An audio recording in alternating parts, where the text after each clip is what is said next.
그 선지자가 이스라엘 왕에게 나와 이르되 왕은 가서 힘을 기르고 왕께서 행할 일을 알고 준비하소서.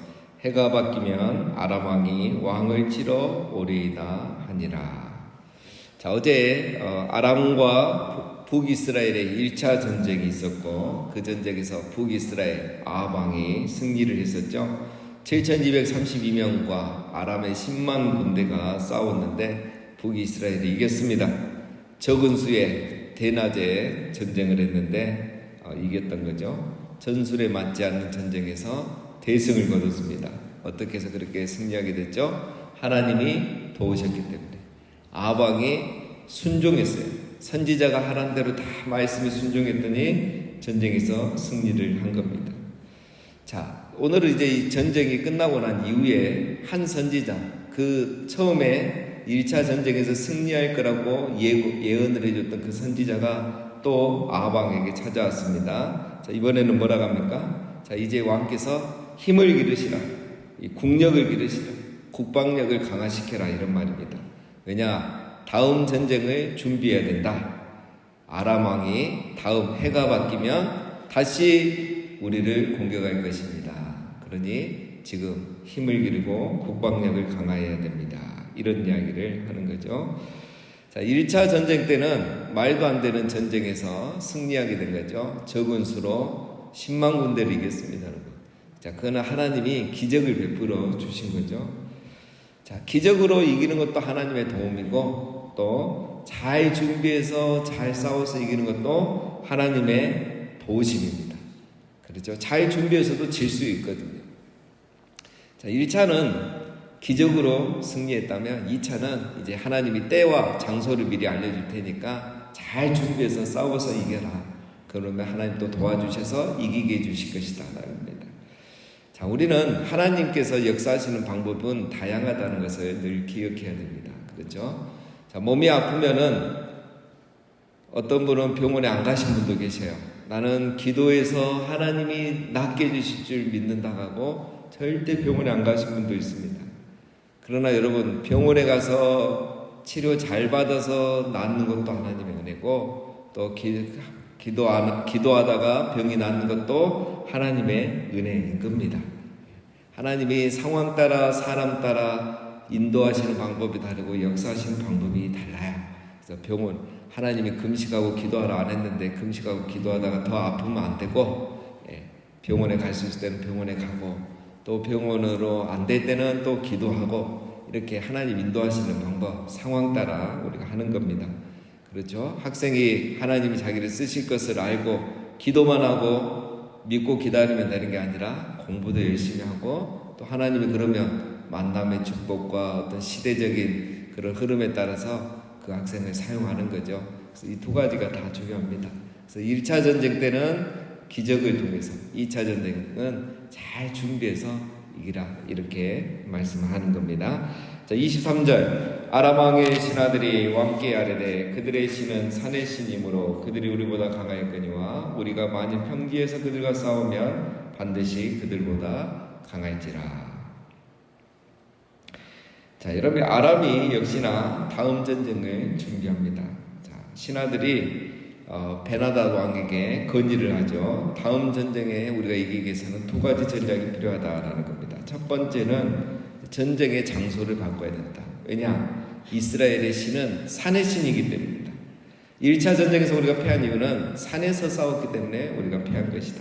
자, 이게 무슨 말이냐면, 여러분, 북이스라엘의 수도는 사마리아라고 그랬죠. 사마리아는 해발 400m입니다. 그러니까 이 산 위에 이렇게 성을 쌓고 사는 거죠.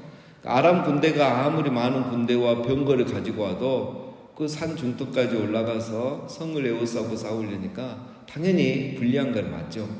그러나 지형적으로 불리했지만 사실 자기들의 군대 수나 모든 걸 보면 훨씬 더 유리했던 거죠. 그런데 그들은 해석하기를 그렇게 하나님이 도와서 해석했다, 이렇게 하지 않고 하나님, 이스라엘의 신은 산의 신이기 때문에 우리가 불리했다는 거, 이렇게 해석을 하죠.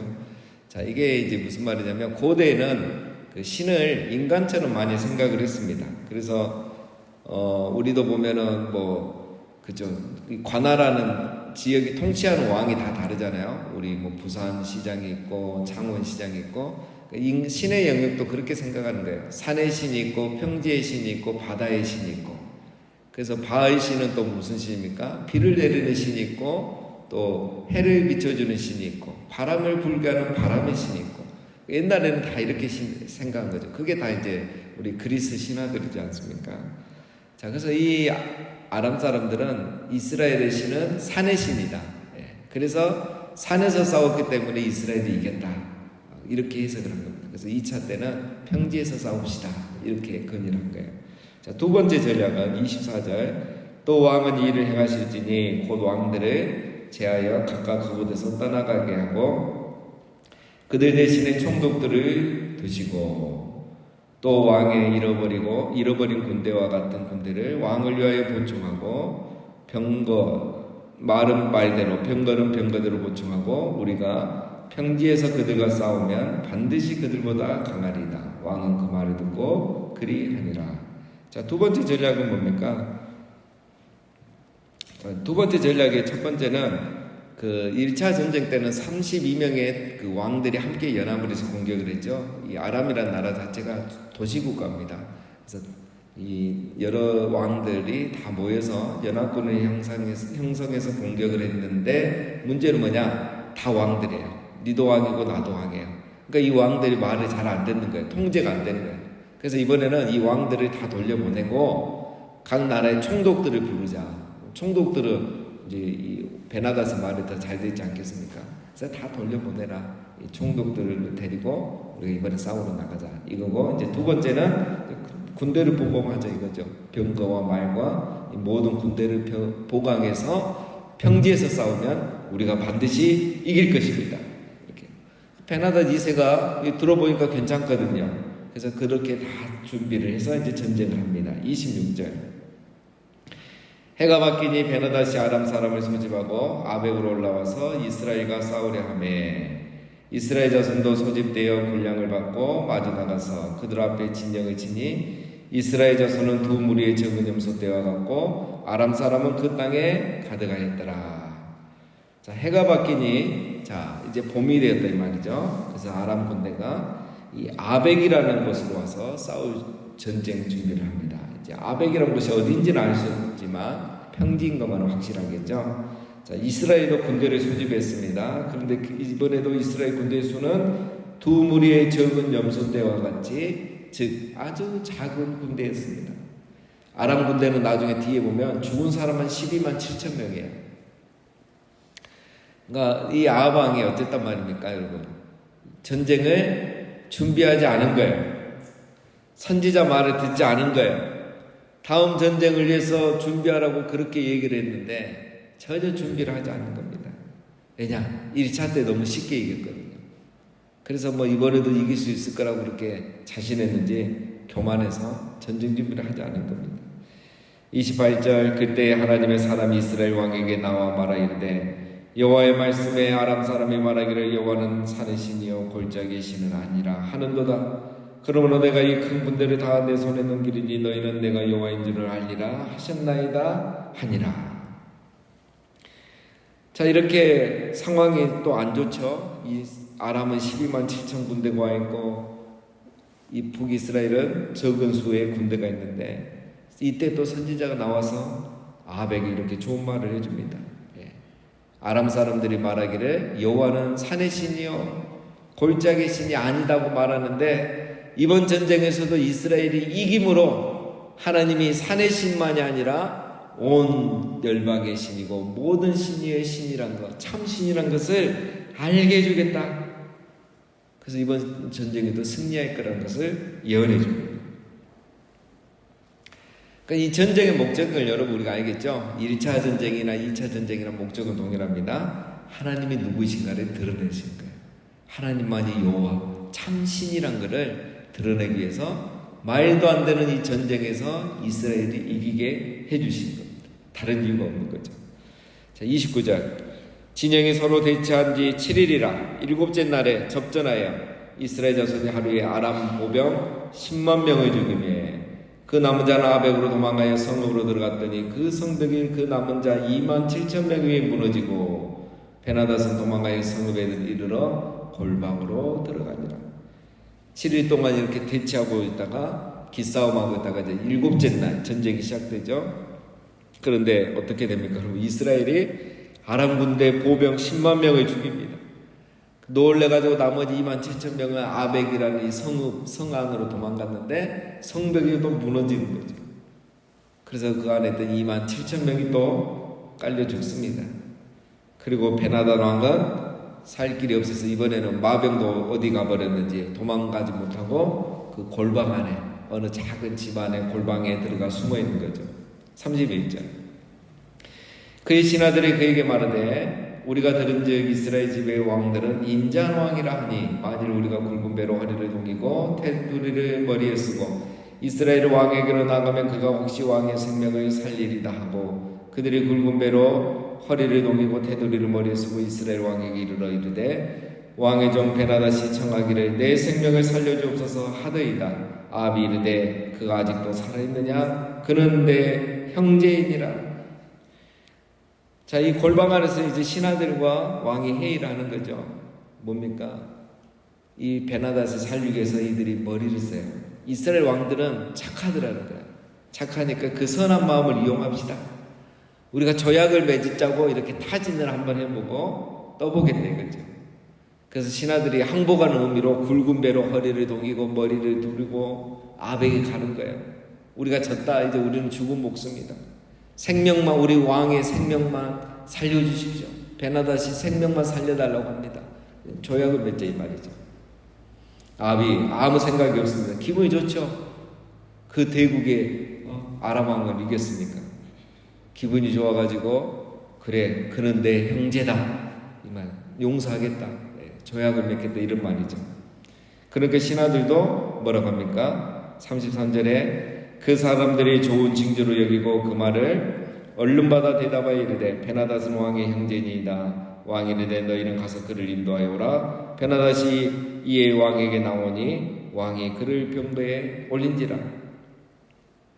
34절 베나닷이 왕께 아뢰되 내 아버지께서 당신의 아버지에게서 빼앗은 모든 성읍을 내가 돌려보내리이다. 또 내 아버지께서 사마리에서 만든 것 같이 당신도 다메섹에서 당신을 위하여 거리를 만드소서. 아합이 이르되 내가 이 조약으로 인해 당신을 놓으리라 하고 이에 더불어 조약을 맺고 그를 놓았더라.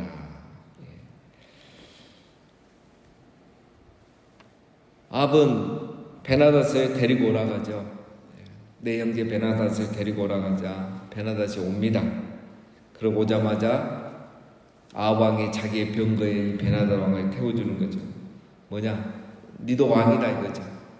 동등한 대우를 해주는 거죠. 베나닷이 보니까 아합의 마음이 약하거든요.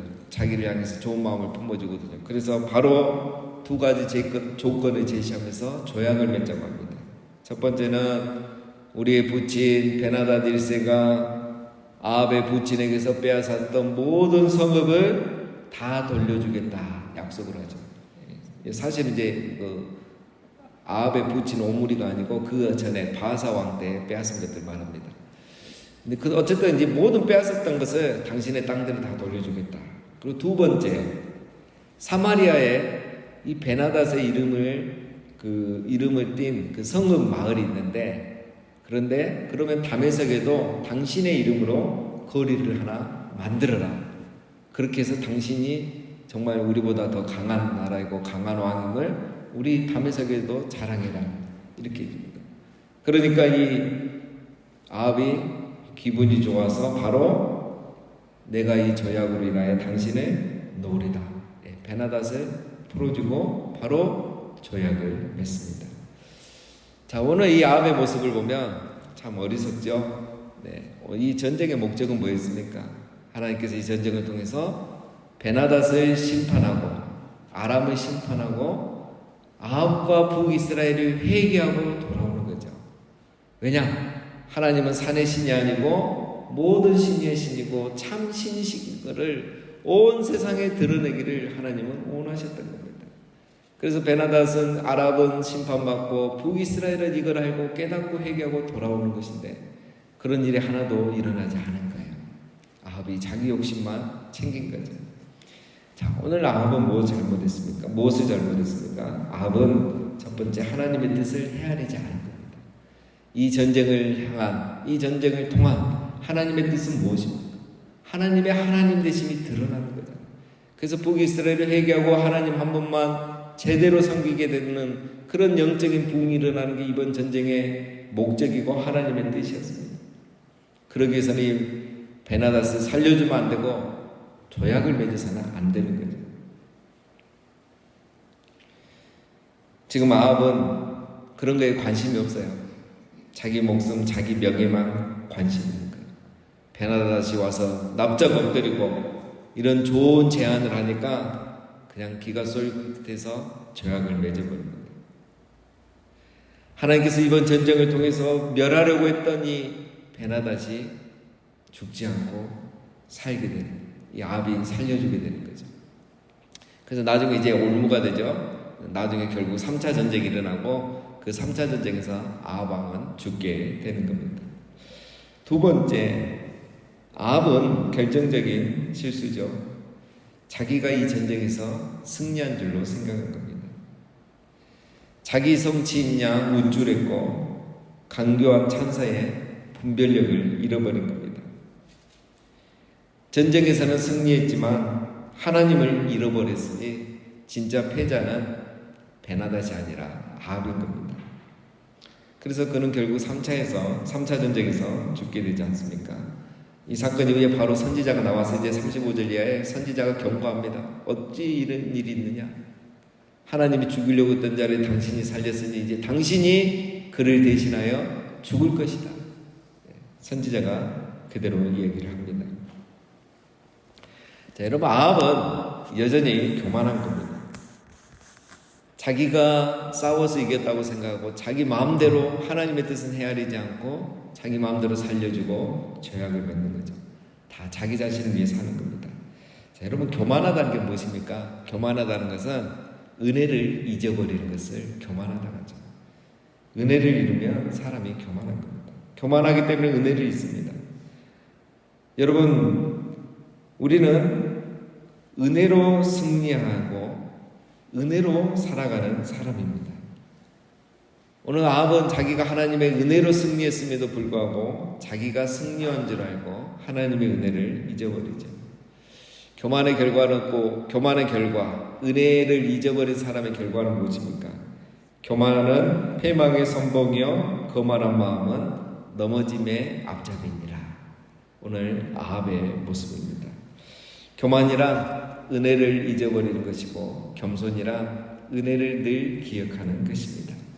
그래서 겸손한 사람은 은혜 아니면 살아갈 수 없음을 기억하고 날마다 은혜를 구하고 기도하고 끝까지 하나님을 신뢰하며 오늘도 순종함으로 살아가는 것입니다.